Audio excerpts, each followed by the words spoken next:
there are something like 45% of all the trucks are in private fleets or dedicated fleets. Those trucks are empty 80% of the time on their backhauls. So this is a huge waste. We're talking order of magnitude $150 billion domestically of wasted capacity. Welcome back to This Side Up, where we unpack the stories, strategies, and hard-earned lessons behind the people building the future of logistics and supply chain. Today, I'm joined by Russ Jones, founder of Private Fleet Net Zero.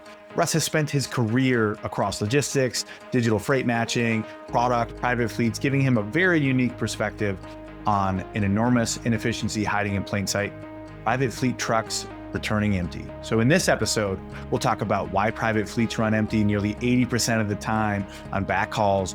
We'll talk about the founder market fit behind Private Fleet Net Zero and how Russ has really captured his unique point of view, both at a 3PL, but then also on the private fleet side of things. We'll also talk about how better data and precise freight matching can create an entirely new source of capacity without adding more trucks to the road, and why Russ keeps coming back to startups. So thanks so much for joining us. Let's get into it. I'm Russ Jones. I am the CEO of Private Fleet Net Zero and co-founder. This is my fourth company I've started. I have 10 patents, a Harvard MBA. I started, my first company was a company called Clearbox Communications that pioneered the market for headsets for mobile phones. That became a category winner. We shipped millions of units. I had well over 10,000 retail locations. I sold that company to Plantronics. I then started up a company that pioneered the market for vision-based security systems for people that live in apartments. I then started up Cargo Chief, a tech-enabled freight brokerage that grew very quickly from zero to tens of millions of dollars. And then in 2017, other brokers said they wanted to license my multi-patented award-winning tech that had Cargo Chief pivot to becoming a digital freight matching platform that services something like 1,200 buyers, $8 billion of freight spend. And then I now lead Private Fleet Net Zero. At a very high level, we're match.com for private fleet backhaul capacity. Awesome. Thanks, Russ. I'm so excited to dig into this today. Obviously, as we talked about in the intro. You know a lot about our space, and not everyone does. I do. I'm excited. We met you're in San Francisco now, or companies based in San Francisco, Bay Area. Yeah.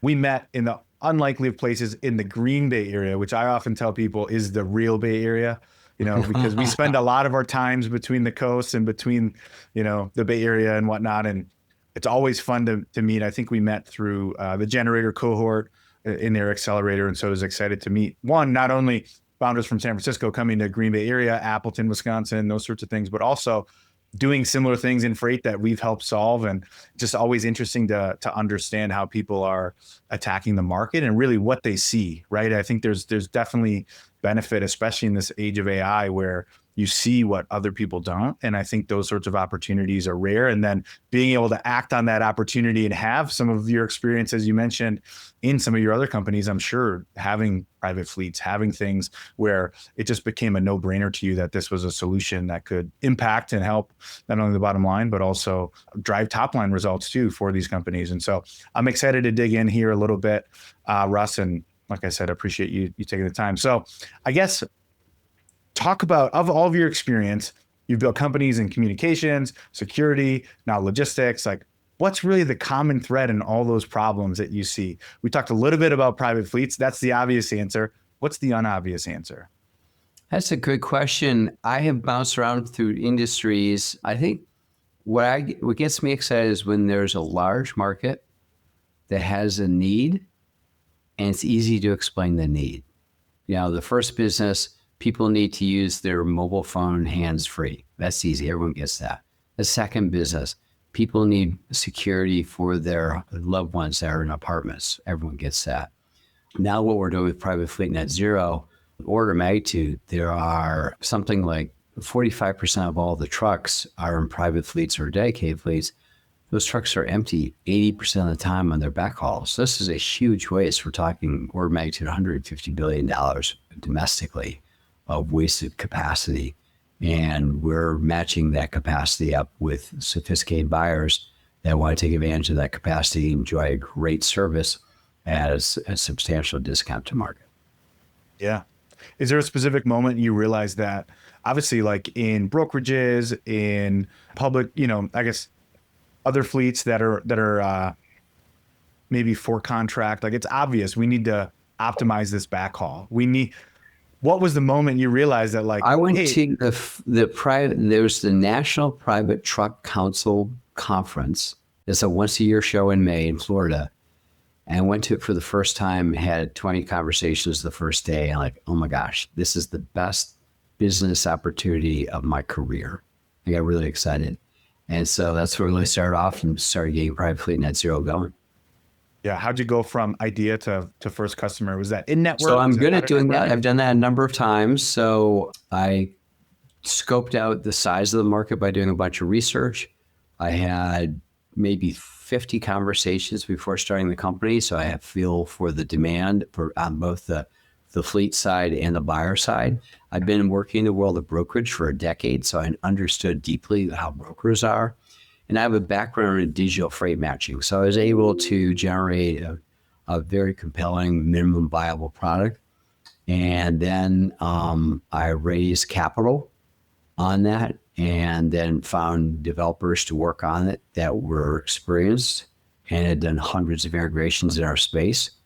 And then developed the MVP, went through an extensive beta test, and now I've come out of beta test. And most of the times when we do a demo, it usually impresses the audience. It's rare that we do a demo and someone goes, I don't really need that. And they're like, yeah, this is pretty cool. That's awesome. Yeah, I mean, the obvious next question, I guess, kind of building upon, you've sold companies, you've built other successful companies, a successful career. At this point in your career, like, why another startup? You kind of mentioned, an opportunity to lick your chops at here with the kind of triangulation, to use a communication term, of the right opportunity, the right person. That. Yeah. I love startups. There is nothing like you build something and then total strangers that you've never met think that it's cool and rewarding. That's incredible. That's an amazing emotional feel that it's very hard to replicate that level of satisfaction and emotion in a corporate job. It's a lot easier when you build something that the world really needs. And if things happen fast, it's exciting. No 2 days are the same. There's incredible pressures. I probably work 80-hour weeks, but I have control of my schedule. And I love the intensity. I feel like I'm living a fuller life by being an entrepreneur. Yeah. That ownership mindset is important in anything you do. And without that, being able to take ownership and feel like you're making an impact, it's very hard to wake up in the morning, especially in the startup space, right? It sounds like you're getting a lot of yeses, but for a lot of founders that get a lot of no's. In our first year of recruiting, we've recruited over 60 fleets that are over 80,000 trucks, 40,000 lanes. So we cover most freight that comes in. And then on the buy side, we have dozens of buyers that represent tens of billions of dollars of freight spend. That's just in the first year, the hardest year to recruit. So it should be theoretically easier as we keep adding more features and bells and whistles to our functionality. Yeah, absolutely. Yeah, I mean, so you said, what was it, 80% was the stat that all backhauls come back empty? Is that the right stat? And they're empty something like 80% of the time. Why do you think like such a large inefficiency was just like a blind spot to so many of these private fleets, where it's like, it's just a different business model, so they never thought about like how that worked? So the large private fleets, they mostly want to fill their empty backhauls, but they're not that serious about it. They haven't invested into it significantly. And it's challenging. You think about, there's something like 20,000 shippers that buy truckload capacity. There's something like 25,000 freight brokers. That says 45,000 prospects for your backhaul capacity. And it's super fragmented, right? No one of those buyers buys more than a few percent of the market. So you'd have to contact lots of these buyers to get most of your private fleets filled. And also the private fleets, it requires a precise match. And that's part of our secret sauce, is that our buying consortium, think about Sherwin-Williams. They can't drive hundreds of miles out of their way to get someone else's freight on their backhaul. Otherwise, they're going to miss their next head haul, which is what they care about. They can't wait 6 hours for someone's freight. The freight has to be ready when they arrive. They can't be there very long. And so they require a precise match. Our network of buyers is bigger than any one individual buyer, And as a result, our ability to match freight is unparalleled. And that's why the whole system's working so well so early. I mean, that makes sense. Like you said, you're looking at the constraints of their business. They can't wait, right? Versus a trucking company, sure, give me whatever dwell time. If the price is right, we'll get someone there. We'll wait. Right? That I think is so important. And I'd be curious to hear a little bit more about that, maybe offline here on some of the matching. We've talked to add a little bit of length in some of our conversations just about our experience in creating these proximity-based matches. And there's a lot to it, right, for it to work. And not only does it have to be the right fit for that transaction, but the right fit over time to do repeat business, right? And I'm sure that's a part of your guys' motto as well.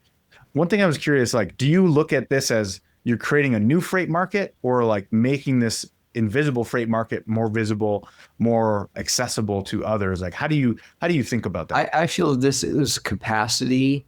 It's the same market. It's the same shipment from Budweiser to ship from the brewery to the distribution center. It's a question, is it hauled by a small carrier that's on the DAT load board, or is it hauled by a private fleet? That's really the choice. Today's episode of This Side Up is brought to you by Intermode, a software consultancy. Doesn't it feel like everyone in logistics is trying to figure out how to design and build great software just to stay competitive? But how do you make it happen if you don't have the right talent on your current team? Well, that's where Intermode comes in. We're the folks who help both startups and industry giants bring their tech dreams to life within logistics and supply chain. We don't just give you a strategy to follow.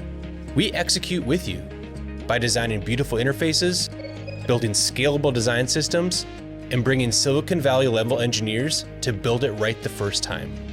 Whether you're a new player with a bold idea or an established company looking to modernize your systems, we've got your back. We've actually worked with some names you might recognize: Ford, Procter & Gamble, Trimble, Breakthrough, US Venture, and more, helping them tackle their biggest tech challenges. Here's the thing: no matter how big or small your project is, we're all about turning your vision into reality. Want to see what we can do for your business? Just head over to intermode.is. Intermode, making ship happen. So as you look across tens of thousands of loads, trucks and lanes, and everything in between, what is something, if anything, that surprised you, right? You kind of been on this journey for the last couple of years. Is there anything that now that you feel like, I thought that was different when we started, about just how networks move and about these fleets? Yeah, I'm surprised that more brokers haven't been working with private fleets in the past. If you're a multi-billion-dollar freight broker, you probably are working with private fleets, though there are some that are that size that aren't. But there are buyers that are like 500 million, 600 million, and they hardly buy any capacity from private fleets. I'm like, why would you do that? I mean, I think it's an obvious thing to go do. Now, I'm kind of been an expert on digital freight matching for a decade, and I've now been with private fleets for 3 or 4 years, so I understand the intersection of that deeply. But maybe I guess not everybody has that. Yeah. Well, I think that's a good kind of segue into my next point. Is like, you've been on the 3PL side, the private fleet side. You've seen both sides that almost nobody has, right? I'm trying to think of like my network. Hey, is there somebody like Russ that I know that has that sort of eyes on the problem? And there's not, right? I think that's part of that thing we always talk about, like founder market fit, right? And that's, I think, speaks to your progress in the first year, and I'm sure continued to just being able to understand that problem and know what it looks like on both sides of the fence. I think one of the key things there is communication. Are you working with your early buyers? Are you working with your early participants on your platform? Are you communicating with them, listening to them, hearing them, asking questions? That can help accelerate things a lot, I think. How do you generate that sort of buy-in from your team, right? You mentioned they had experience, but how do you do that consistently as engineers? You make that part of the culture. One of our cultures at the company is people show up for meetings on time. It's crisp execution. That's what's expected, and everyone on the team does that. And if someone's not doing that, then you counsel them, and either they can adjust or it's not a fit. And it really comes down to, what are the priorities of the organization. I feel strongly in a respect for the individual, and that comes back and pays back in spades. What's your perspective or relationship to the actual product? Are you more, as CEO, are you more on the customer side, you're listening, or are you like working deep in product? How do you spend your time between? I do both. So I'm kind of the chief product person. I have a background in product management. I think product management is a great training ground to become a general manager or a CEO. Yeah. And so I lead product, but I have people helping me on the product side. Our developers are great. We have an awesome team of developers. And then I do some sales, but not all the sales, because I have a background. I can talk with authority and in sales conversations. So it sometimes helps to answer with certain buyers. And it's fun. I love going. I mean, what's not to love about talking to someone about their own product that you developed? I mean, that's a pretty cool thing to go do. Yeah. And I think especially the nuances, right? People don't want to buy from a script. They want to buy from somebody who understands, and then will turn that understanding into a better outcome, right? And I think that's just the reality of the economy is if you can solve it better than someone else, you probably need to understand it better than someone else, right? There's so much in this world. I'd be curious to hear how you're leveraging AI, but we'll get to that in a moment here. But there's so much in AI that's easy to make a lot of traction really quick and look like progress, but it is just kind of like more of the same, right? I've seen so many products come out, especially in logistics tech, that are vibe coded and put out there, but don't actually solve a problem. And so it's like you're kind of accelerating the wrong thing. Like if we can accelerate the understanding of the problem, that's one thing. That's harder to do, you know? So I'd be curious, how are you guys leveraging AI, you know, either in product building? We use AI to help us digest data, take unstructured data, make it structured is a great application of AI. We use AI in some of our matching, some of the interactions between trading partners. We help AI use that as well. Do a data cleanup as well is a great application of AI. I think there are a lot of people out there that think I'll just put a skin around one of the big models and make that a business, and they're starving for data, right? And so someone told me recently that savvy VCs think that the very best business model is that proprietary data, and you apply AI around the proprietary data to do something more efficient than anyone else has ever done before. And something that's very hard for someone else to do because only a few people have this proprietary data. I think we're in that camp. I'm really excited about it. Yeah. That's a unique spot to be. What's you were talking about data. What's something that you're convinced of, but the data is not quite there yet, right? Like something that you trust your intuition on or gut on about the market, but the data is not there to support it. You're just kind of in gathering mode to say, hey, am I right or wrong about this? Is there come to mind? We have that, because something come to mind is most trucks nowadays have something called an ELD or electronic logging device. And it was kind of the panacea. You could tell where all the trucks were going to be.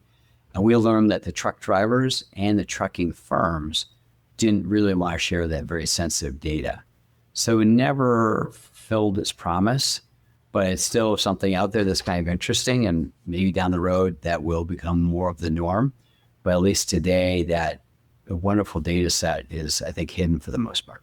Yeah, I would agree with that. You think they're just keeping it close to the chest, or they're not leveraging the driver has a girlfriend in Salt Lake City. He doesn't want the world to know. So, he doesn't want to share that with the world. He wants to be very discreet. I think also, think of someone who becomes a truck driver. This is someone who's not really doesn't want to be known or watched. They're more kind of a lone wolf kind of personality. So it's not, that's not a good compliment, right? Yeah. Yeah, I think it'll be interesting to see how that evolves, obviously, with the different telematics in cab and things. I don't know if private fleets are quite there with some of the technologies that are out there, with Samsara and some of the other things. They have tracking links and things. That's expected. Table stakes in today's world is that when U.S. Foods is going to haul a load, they're going to provide a status link. That's expected. Yep. But as far as like the driver monitoring, I guess is what I was or thinking. Well, the private fleets will probably do a better job of monitoring the driver, because if the Sherwin-Williams driver has an accident, that's bad for Sherwin-Williams, right? Because they're the deep pockets, so that could be a very expensive accident. They're verdict $40-50 million. So they want to make sure that their drivers are tip-top shape and ready to do a great job. And the proof is in it. Private fleets are a third less accidents than other fleets. So they're executing to make the road safer. Yeah. Do you think that is that's a volume thing, or any hypothesis around why that's the case? Oh, it's because, you think about, you're a truck driver that's done a great job for 10 or 15 years. You have a job to work. You could work for Walmart for $110,000, or you could work for Ford Truck Fred and that load board where they're barely able to keep tires on the truck. And you might make 55 or 60K. So the higher paid drivers go to the newer fleets, the private fleets. They're going to have newer trucks. The private fleets are going to have more maintenance, manuals, procedures. So the truck is better, the driver is better. They're not going to ask the guy to drive 18 hours and cheat on the timing and things like that. Or Ford Truck Fred, if he doesn't cut corners, he'll be out of business next month. So he's desperate to do something. Yeah. I think you kind of get at the thing, which is true for any industry, is that are the incentives aligned, right? It's like, hey, if there's an incentive in a certain market and the economics are really thin, like there's no margin for error, right? You got to try to run everyone hot, and that gets dangerous, unfortunately. Yeah. I mean, the Delilah Law is a great example of that. It was announced, during the State of the Union earlier this year. It's all because, someone was being asked to do too much. Yeah, I've definitely seen the more and more accidents and legal notices with different truck drivers. It tends not to be the private fleets, from what I can see from my perspective. Yeah. So let's think about private fleet net zero, right?